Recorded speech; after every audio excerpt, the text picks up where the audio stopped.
Hey everybody, Pinstripe here, what is going on? I just want to talk briefly about two items that never made the cut in Hogs of War, being that of the binoculars and the map. These items were solely used in the early development of the game, but they never made it into the final release for just a whole host of reasons. To begin with, it seemed that every class of pig had an extended array of weapons and abilities, and what I mean by that is that their backpack was much bigger in comparison to what we are normally used to. Most pigs had these same reconnaissance abilities, being able to view the whole map in one of two ways, from the ground and in the air. No Sunday roast this week.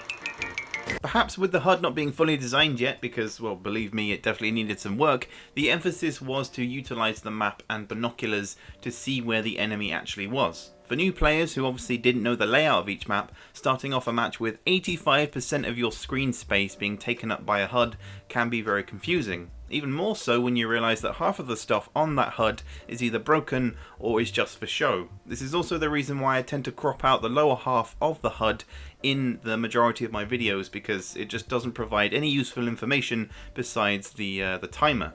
Anyway, I'll go on about the HUDs in a different video, but for now, the main issue with the binoculars was the fact that it actually moved the pigs around. So when you used it, they would move with the camera. So all you're really doing is putting the camera into a first-person perspective. Maybe that's how the binoculars were meant to function, as maybe this was something they were still trying to iron out, but later on in development they still appear to function in exactly the same way. But I find these two abilities tend to cancel each other out, as ultimately you're doing the same thing, just from a different view. Perhaps the binoculars would have had limited range rather than letting the player roam about freely. If anything, I find the map ability to be better strategically, as it gives the player a faster and more accurate view of where the enemy actually is, including key details like the angle of terrain and additional obstacles that may be in the way. You can of course see where this camera angle ended up being used, as it was eventually adopted into the main view for specific weapons such as the airstrike, airframe airstrike and homing missiles. The final version of Hogs of War doesn't really do other camera angles. Like, you get a rounded view of your pig and his surroundings,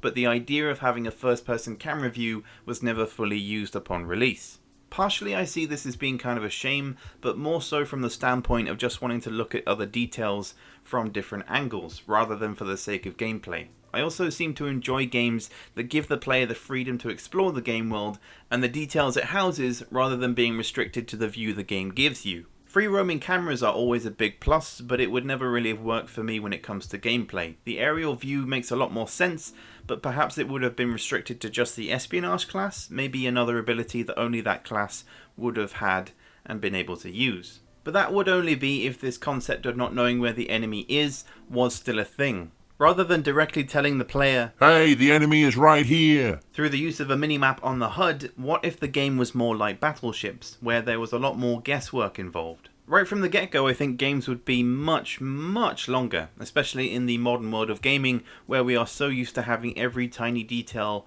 shown to us on screen at all times. I'm not saying as gamers that we have our hands held by developers, but just think about how much info is shown to you on your HUD in any given game. It certainly makes you think. All in all, the binoculars and map were ultimately scrapped when the game reached the alpha stage of development, which made sense as the early version of the minimap was being implemented. The player had no need for reconnaissance abilities, as the game was able to provide helpful indicators on where the enemies were on the map, both through the use of coloured markers and giant fucking arrows. Like, don't worry guys, in case you forgot, he's over there. You sure? Can you see him? Oh, alright, that's cool. Unless of course he's part of the espionage class, in which case he won't show up on the minimap or within your field of view that you may have. Anyway, what do you think of the binoculars and map ability? Do you think they would have worked going forward in development? And if so, how would you use or change them to fit within the more modern version of today's game? Let me know everything you have to say in the comments below. Let's get a discussion going as we always do.